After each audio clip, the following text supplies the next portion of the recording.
नमस्कार विद्यार्थी मित्रांनो, आपण आधीच्या लेक्चरमध्ये कॉस्ट युनिट हा पॉइंट पाहिलेला आहे। आज आपण कॉस्ट सेंटर हा पॉइंट पाहणार आहोत। कॉस्ट सेंटर म्हणजे काय, कॉस्ट सेंटर कशाला म्हणायचं? बरोबर, आपल्याला माहिती आहे प्रत्येक इंडस्ट्रीमध्ये, प्रत्येक फॉर्ममध्ये, प्रत्येक बिझनेसमध्ये कुठेतरी एक सेंटर असतो की जे सेंटर किंवा प्रत्येक सेंटरला, जसं की आपलं कॉलेज आहे आणि कॉलेजमधलं सेंटर पॉइंट कोणता असतो? ऑफिस आणि प्रिन्सिपल केबिन, की जिथं महत्त्वाचं डिसिजन घेतलं जातं, महत्त्वाची कामं केली जातात, त्याला आपण काय म्हणतो? Centre point. बरोबर, म्हणजे मग इथं कॉस्ट सेंटर म्हणजे काय किंवा इंडस्ट्रीचा सेंटर पॉइंट म्हणजे काय? बरोबर, सेंटर म्हणजे केंद्रबिंदू आणि किमतीचा केंद्रबिंदू काय असतो इंडस्ट्रीमध्ये? अनेक वेगवेगळे डिपार्टमेंट। बघूयात आपण याच्यामध्ये, आधी मिनिंग बघूयात, नंतर डेफिनेशन बघूयात आणि तुम्हाला लक्षात येते किंवा काय लक्षात ठेवायचं आहे हे आपण कॉस्ट सेंटरमध्ये पाहणार आहोत। बघायचं मिनिंग काय सांगितलंय? Purpose of administrative control. आता जो काही ॲडमिनिस्ट्रेटिव्हचा कंट्रोलिंगचा भाग आहे त्यांचा महत्त्वाचा उद्देश काय असतो? Entire organisation divided into number of sub unit, म्हणजे जी तुमची संघटना आहे ती कशी डिवाइड झालेली असते? वेगवेगळ्या युनिटमध्ये डिवाइड झालेली असते। याला आपण काय म्हणू? वेगवेगळे युनिट्स किंवा वेगवेगळे डिपार्टमेंट या तुमच्या संघटनेच्या अंडर काम करताना आपल्याला दिसून येतात। हे काय परमनंट टाईपनी असं लिहिलेले लक्षात येण्यासाठी की entire organisation into divided in the number of sub unit, म्हणजे जे काही तुमची संघटना आहे ती वेगवेगळ्या नंबर ऑफ युनिटमध्ये काम करत असते, वेगवेगळ्या डिपार्टमेंटमध्ये काम करत असते। जसं की तिथे वेगवेगळे डिपार्टमेंट असतात, वेगवेगळ्या शाखा असतात त्यांच्या, आणि त्या शाखांच्या माध्यमातून वेगवेगळ्या प्रकारची कामं करण्याचं ध्येय, त्यांचा मेन उद्देश किंवा त्यांचा पर्पज, हेतू या ठिकाणी आपल्याला सांगितलेला आहे। कॉस्ट सेंटर म्हणजे काय?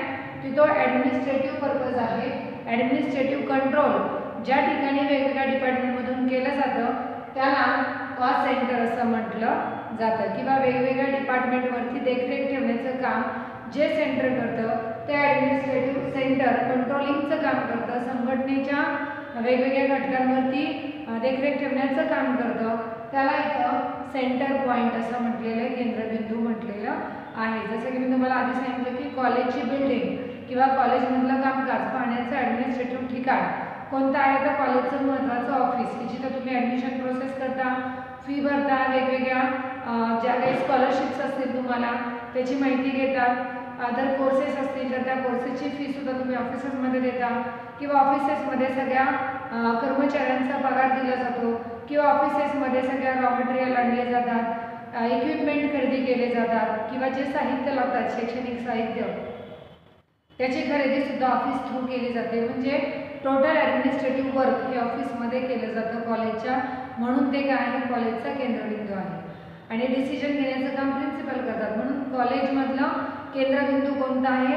ॲडमिनिस्ट्रेटिव्ह वर्क म्हणजे आपलं ऑफिस, आणि त्यांना डिसिजन देणारा मॅनेजर प्रोसेस म्हणजेच कोण? आपले प्रिन्सिपल। ठीक आहे, म्हणजे हे झालं एज्युकेशनल लेवलला किंवा तुमच्या कॉलेज लेवलला। इंडस्ट्री लेवलला किंवा मॅन्युफॅक्चरिंग कंपनीमध्ये किंवा व्यावसायिकांच्या मोठ्या शॉपमध्ये काय केलं जातं की तिथे ॲडमिनिस्ट्रेटिव्ह कंट्रोल वर्क करणारी, जी काही ॲडमिनिस्ट्रेटिव्ह वर्क करणारी जी महत्त्वाची मॅनेजिंग ऑफिस असतात, मॅनेजिंग ऑफिसेस असतात, किंवा जिथं एक संघटना काम करते त्या संघटनेला आणि डिपार्टमेंटवर लक्ष द्यावं लागतं, त्याला इथं त्या डिपार्टमेंटचा केंद्रबिंदू मांडलं गेलेलं आहे। ठीक आहे, तर कॉस्ट सेंटर लक्षात आलं?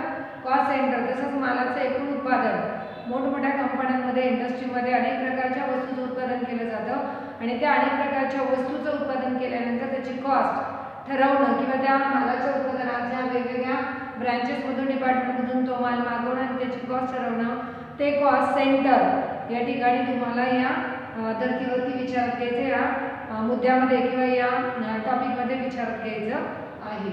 बघा इथे फॉर ॲसर्टनिंग अँड कंट्रोलिंग कॉस्ट, म्हणजे हे जे ॲडमिनिस्ट्रेटिव्ह कंट्रोल करणारं जे काही तुमचं मॅनेजमेंट ॲडमिनिस्ट्रेटिव्ह वर्क आहे त्याच्यामध्ये कंट्रोलिंग आणि ॲसर्टनिंग केलं जातं, म्हणजे मालाची प्राईस ठरवणं किंवा शोधणं आणि त्याच्यावरती नियंत्रण ठेवण्याचं काम या ॲडमिनिस्ट्रेटिव्ह ऑफिसेसमधून केलं जातं, त्याला कॉस्ट कंट्रोलिंग ऑफिस किंवा कॉस्ट कंट्रोल सेंटर असं म्हटलं जातं। पुढे म्हणतात the cost incurred will be charge initially to this sub unit, आणि प्रत्येक ठिकाणी डिपार्टमेंटमध्ये काही सब युनिट असतात, त्या सब युनिटला काही चार्ज दिले जातात, आणि त्या charge through cost centre through बघा sub unit which are known as cost centre. म्हणजे कॉस्ट सेंटरला या सब युनिट थ्रू जी इन्फॉर्मेशन प्रोव्हाइड केली जाते त्याला कॉस्ट सेंटर असं म्हटलं जातं. किंवा cost incurred will be charge initially, charge दिला जातो. कॉस्ट सेंटर कशाला म्हणायचं की जे सब युनिट थ्रू सर्व इन्फॉर्मेशन इन्क्लूड करतात किंवा सर्व इन्फॉर्मेशन कलेक्ट करतात त्याला कॉस्ट सेंटर असं म्हणतात. म्हणजे सगळी माहिती, सगळं माहितीची देवाणघेवाण, उत्पादन, कच्चा माल, प्रक्रियेतला माल, फिनिशड गुड्स या सर्वांची माहितीची देवाणघेवाण ज्या ठिकाणी चालते त्याला कॉस्ट सेंटर असं म्हटलं जातं. आणि तिथे सब युनिट्स एकत्रित येतात, त्या सर्व एकत्र आलेल्या सब युनिटला कॉस्ट सेंटर असं म्हटलं जातं. हे आपण इंडस्ट्रीच्या बाबतीत बोलत आहोत. Cost centre is sub unit of organisation.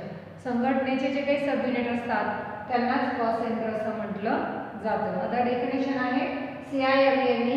CIME ही कुठं आहे? लंडनला आहे, पण लंडन म्हणजेच इंग्लंडमधला भाग लंडन आहे म्हणून तिथं इंग्लंड दिलेले. CIME इंग्लंड या इन्स्टिट्यूटमध्ये केलेली डेफिनेशन आहे. Cost centre as, cost centre म्हणजे काय?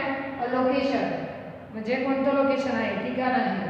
पर्सन त्यामध्ये कोणकोणते लोक काम करतात. और आयटम्स म्हणजे आयटम ऑफ इक्विपमेंट म्हणजे तुमचे प्रोडक्शन. ग्रुप ऑफ दीज म्हटले म्हणजे ते व्हरायटी ऑफ द प्रोडक्शन, त्यांची quantity for which cost may be ascertain and use for purpose of control. म्हणजे त्याचं उत्पादन करणं आणि त्याची प्राईस ठरवणं किंवा त्याच्यावरती नियंत्रण ठेवणं, प्राईस वाढू नये, कमी होऊ नये, अशा अनेक गोष्टींचा, अनेक घटकांचा विचार जिथं केला जातो त्याला कॉस्ट सेंटर असं म्हटलं जातं. ठीक आहे. लोकेशन पण येतं, त्याच्यामध्ये व्यक्ती सुद्धा येतात आणि तुमच्या मालाचं, उत्पादित मालांची सुद्धा क्वांटिटी किंवा त्याची किंमत या चारही गोष्टींचा, घटकांचा विचार जिथे केला जातो त्याला कॉस्ट सेंटर असं म्हटलं जातं. काय काय चार पॉईंट आहेत? लोकेशन, पर्सन, आयटम्स, त्याला आपण ग्रुप ऑफ प्रोडक्शन म्हणू, इक्विपमेंट म्हटलेलं साहित्य आणलेलं असेल तर, आणि त्याचं जे काही किंमत शोधण्याचं काम, cost may be ascertain and use purpose of control. त्यांचा महत्त्वाचा उद्देश काय असतो? कंट्रोलिंग करण्याचा असतो.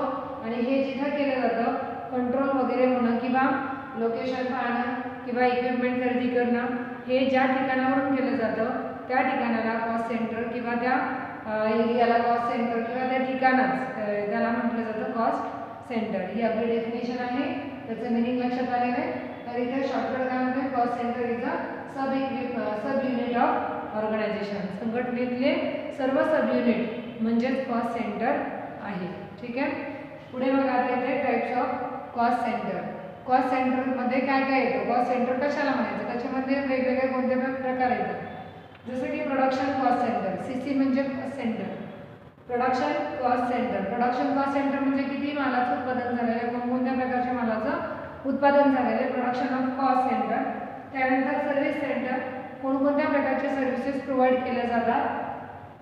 पर्सनल कॉस्ट सेंटर, पर्सनल म्हणजे वैयक्तिकरित्या कोणकोणते व्यक्ती, कोणकोणते कर्मचारी काम पाहतात. इम्पर्सनल जिथे व्यक्ती नाही आहेत पण कामाचं नियोजन केलेलं आहे असं इम्पर्सनल कॉस्ट सेंटर. त्यानंतर ऑपरेशन कॉस्ट सेंटर म्हणजे वर्क इन प्रोग्रेस म्हटलं तरी चालेल. ऑपरेटिंग सिस्टीम जिथे कंप्लीट केली जाते किंवा मालावरती प्रक्रिया करून फिनिशड गुड्स तयार केलं जातं किंवा जिथे योग्य प्रकारचं वर्किंग केलं जातं त्याला ऑपरेशन म्हणतो.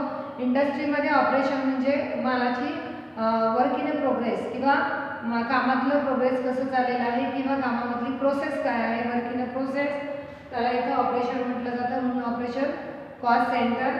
त्यानंतर प्रोसेस कॉस्ट सेंटर, त्याची प्रक्रिया, माल उत्पादित होतानाची प्रक्रिया, त्या ठिकाणचं सेंटर म्हणजे एकूण एक माल खरेदी करण्यापासून, कच्चा माल खरेदी करण्यापासून त्याचं फिनिशड गुड्स तयार होईपर्यंत जी प्रक्रिया केली जाते त्या सर्व प्रक्रिया म्हणजे कॉस्ट सेंटरचे प्रकार आहेत. ओके, लक्षात आलं. माल उत्पादित करण्याची सर्व प्रक्रिया, जिथून माल कच्चा माल खरेदी करतो, जसं कापड तयार करायचं आहे, कापड तयार करायचं असेल तर आपल्याला काय लागेल? कॉटन लागेल. कॉटन ही त्याचं रॉ मटेरियल आहे, कच्चा माल आहे. कापसापासून, कापसाला कॉटन म्हणतात आणि कापसापासूनच आपण धागा तयार करतो. धाग्याचं रूपांतर कलरिंग वगैरे करून त्या धाग्यांना कलरिंग केलं जातं आणि त्या कलरिंगचा कपडा आपण नंतर वेगवेगळ्या मशीनमध्ये फॅब्रिक वगैरे तयार करून त्याचा धाग्यापासून कलरिंगचं कापड आपण तयार करत असतो आणि या सगळ्या प्रोसेसला ऑपरेशन प्रोसेस म्हटलं जातं आणि ही सगळी प्रोसेस कच्च्या मालापासून पक्क्या मालापर्यंत जिथे केली जाते ते सगळे काय आहेत सेंटर कॉस्ट सेंटर्स आहेत आणि हे सगळे सब युनिट आहेत आणि हे कॉस्ट सेंटरचे प्रकार आहेत की जिथे फिनिशर गुड्स तयार होण्याची प्रक्रिया आपल्याला दाखवली आहे कच्च्या मालापासून फिनिशर गुड्सपर्यंत हे सगळे कॉस्ट सेंटरचे प्रकार आहेत। आता बघा इथे कॉस्ट सेंटर किंवा जे काही आपल्याला कॉस्ट ठरवायचे आहे कॉस्ट सेंटर आपण ज्याला गृहीत धरलेले त्याच्यामध्ये कोणकोणते घटक महत्त्वाचे मानले गेलेले फॅक्टर्स टू बी कन्सिडर कोणते घटक त्यासाठी कन्सिडर केलेले आहेत। व्हॉल्यूम ऑफ वर्क आपल्याला आपण आताच पाहिलं हे सगळं कामकाजाचं नियोजन आहे काम कसं केलं जातं ते सगळे सेंटर्स आहेत आणि तिथलं वर्क कोणत्या पद्धतीने कोणत्या प्रमाणामध्ये volume of work to be perform त्यांचा परफॉर्म काय आहे किती प्रमाणातला स्पीड आहे कशा पद्धतीने काम केलं जातं ती व्हॉल्यूम त्याची विचार केली जाते। Extend of cost control that can be exercise म्हणजे जे काही तुमचं कॉस्ट कंट्रोलिंग केलं जातं त्याची कशा पद्धतीने पुनरावृत्ती होते किंवा कसं कॉस्टवरती कंट्रोल करून तो माल किंवा ते प्रोडक्शन पुन्हा रियूज होतं आणि कॉस्ट एक्सटेंड कशी केली जाते कॉस्टवरती कंट्रोल ठेवून कॉस्ट एक्सटेंड करणं म्हणजे कॉस्ट वाढवायची किंवा कॉस्ट कशी फायनलाइज करायची किंवा कॉस्ट ॲसर्टेन करणं कॉस्टची प्राईस शोधणं या ठिकाणी तो घटक महत्त्वाचा मानला जातो। त्याचबरोबर हे जे काही काम केलं जातं त्याच्यामधल्या प्रत्येक सेंटरची रिस्पॉन्सिबिलिटी सब युनिटची रिस्पॉन्सिबिलिटी विचार घेतली जाते। युजेस ऑफ कॉस्ट सेंटर किंवा सब युनिटचं युजेस कशा पद्धतीने केलं जातं म्हणजे हे सगळे सब युनिट आहेत हे सगळे कॉस्ट सेंटरचे प्रकार आहेत आणि हे कशा पद्धतीने कामकाज पाहतात कशा पद्धतीने कामकाजाचं नियोजन करतात कशा पद्धतीने वेगवेगळ्या घटकांचा वापर करतात आणि कामकाज करून कॉस्ट सेंटर पॉईंट कसा क्रिएट करतात हे आपण या ठिकाणी पाहिलं। म्हणजे कॉस्ट सेंटर म्हणजे काय कॉस्ट सेंटरमध्ये सब युनिट येतात प्रत्येक डिपार्टमेंटमध्ये अनेक सब युनिट असतात आणि डिपार्टमेंट वाईज किंवा युनिट वाईज कॉस्ट सेंटर कशा पद्धतीने काम केलं जातं कॉस्ट फाइंड आउट केली जाते ॲसर्टेनिंग आणि कंट्रोलिंग कसं केलं जातं हे आपल्याला या पॉईंटवरून किंवा या मुद्द्यांवरून लक्षात आलेलं आहे। यानंतर जसं तुम्ही कॉस्ट युनिटमध्ये कॉस्ट कशी ट्रेस आउट होते हे पाहिलं तसं याच्यामध्ये सुद्धा कॉस्ट सेंटरमध्ये कॉस्टची ट्रेसिंग कसं केलं जातं कॉस्ट सेंटरला कॉस्टची ट्रेसिंग कशी केली जाते बघा। Cost centre is a large system ही कशी सिस्टीम आहे मोठी सिस्टीम आहे कारण याच्यामध्ये अनेक डिपार्टमेंट येतात किंवा अनेक एम्प्लॉई काम करतात किंवा अनेक प्रकारचं मॅनेजमेंट अनेक प्रकारचे फंक्शन्स याच्यामध्ये राबवले जातात म्हणजे कच्च्या मालापासून पक्क्या मालात रूपांतर होईपर्यंत म्हणजे internal work of the industry म्हणजे इंडस्ट्रीमधलं जे काही अंतर्गत काम केलं जातं ते सर्व याच्यामध्ये ट्रेस आउट होत असतं किंवा त्याच्यावरती लक्ष द्यावं लागतं आणि ही सगळी सिस्टीम कशी आहे मोठ्या स्वरूपाची आहे। त्याच्यामध्ये प्रत्येकाच्या जबाबदाऱ्या महत्त्वाच्या आहेत रिस्पॉन्सिबिलिटीज सेट ऑफ ॲक्टिव्हिटीज प्रत्येकाचा कशा पद्धतीने काम चाललेलं आहे त्याचा सेटअप कसा बसवलेला आहे त्या प्रत्येकाच्या सेट ऑफ ॲक्टिव्हिटीजचा विचार केला जातो आणि त्या सगळ्या गोष्टींमुळे संघटनेला बेनिफिट मिळणार असतो म्हणून या ठिकाणी कॉस्ट सेंटरला ट्रेस आउट करण्यासाठी कॉस्ट विचारात घेतली जाते। सेट ऑफ ठीक आहे। त्याच्यानंतर keeping close track of operating expenses इथं काय म्हटलं कीपिंग क्लोज ट्रॅक काही प्रमाणामध्ये काही ठिकाणी काही वस्तूंचं उत्पादन करणं थांबवलं जातं किंवा काही क्लोज ट्रॅक वापरला जातो काही गोष्टी थांबवल्या जातात of operating expenses operating expenses म्हणजे खर्चाच्या काही गोष्टी वरती आपण कंट्रोल करण्याचा प्रयत्न करतो।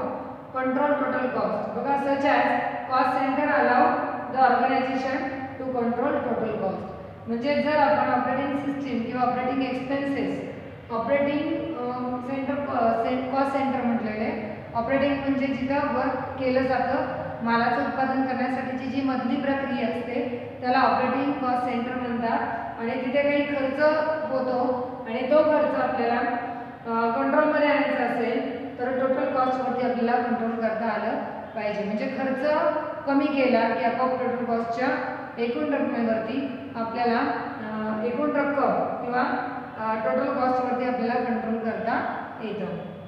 कॅल्क्युलेटिंग प्रॉफिटेबिलिटी ऑन प्रॉडक्ट आपलं जे काही प्रॉफिट आहे किंवा प्रॉफिटेबिलिटी आहे किंवा आपली जे काही प्रॉफिट काढायचा आहे तो प्रॉफिट आपण कशावरती फाइंड आउट करणार आहे तर आपल्या टोटल ओव्हरऑल प्रॉडक्टवर मग इथं तेच म्हणलेले calculate profitability on product on department basis म्हणजे प्रत्येक डिपार्टमेंटमध्ये कोणत्या वस्तूचं किती उत्पादन झालेलं आहे त्याच्यावरून प्रॉफिटेबिलिटी कॅल्क्युलेट केली जाते. Cost centre tracing of expenses associated specific function. आणि या कॉस्ट सेंटरचं महत्त्वाचं फंक्शन काय की कमीत कमी खर्चामध्ये जास्तीत जास्त उत्पादन कसं करता येईल हे त्यांचं मेन फंक्शन या ठिकाणी सांगितलेलं आहे. कॉस्ट सेंटरमध्ये ट्रेसिंग करत असताना कॉस्ट फाइंड आउट करत असताना वेगवेगळे खर्च कमीत कमी कसे ठेवता येईल, ऑपरेटिंग एक्सपेन्सेस कसा कमीत कमी ठेवता येईल त्याच्यावरून टोटल कॉस्ट आपल्याला फाइंड आउट करता येईल. म्हणून खर्चावरती नियंत्रण ठेवण्याचं काम, खर्चावर नियंत्रण ठेवण्याचं काम कॉस्ट सेंटरच्या ट्रेसिंग आउटमध्ये केलं जातं. ओके, तर आपण नेक्स्ट लेक्चरला पुढचं पॉईंट बघणार आहोत कॉस्टिंग प्रोसिजर. या ठिकाणी मी थांबते. आज आपण कॉस्ट सेंटर पाहिलेलं आहे. कॉस्ट सेंटरमध्ये त्याचं मिनिंग, डेफिनेशन, त्याचे प्रकार म्हणजे त्याच्यामध्ये येणारे सब युनिट, त्याचबरोबर ते जे युनिट्स आहेत ते काम करताना कशा पद्धतीने काम करतात त्यासाठी आवश्यक असणारे हे जे फॅक्टर्स आहेत ते, आणि नंतर ट्रेसिंग कॉस्ट सेंटरला कसं ट्रेस आउट केलं जातं कॉस्ट व्हॅल्यू फाइंड आउट करताना. ओके, तर त्याचा मेन फंक्शन काय आहे, कमीत कमी खर्चामध्ये जास्तीत जास्त उत्पादन करणे म्हणजेच तुमच्या टोटल कॉस्टवरती कंट्रोल करण्यासाठी ऑपरेटिंग एक्सपेन्सेस कमी ठेवण्याचा प्रयत्न केला जातो किंवा operating expenses such as cost center allow the organization to control of the total cost. Okay, आणि मेन फंक्शन काय यांचं, जे काही तुमचे एक्सपेन्सेस आहेत ते एक्सपेन्सेस कमीत कमी ठेवण्यासाठीचं हे मेन फंक्शन आहे. Specific function of expenditure is decreasing. Okay, ते एक्सपेंडिचर कमीत कमी कसे होते हे या ठिकाणी ट्रेस आउट करण्याचा प्रयत्न केला जातो. ठीक आहे, थांबूयात आपण या ठिकाणी. नेक्स्ट लेक्चरला बघूया कॉस्टिंग प्रोसिजर.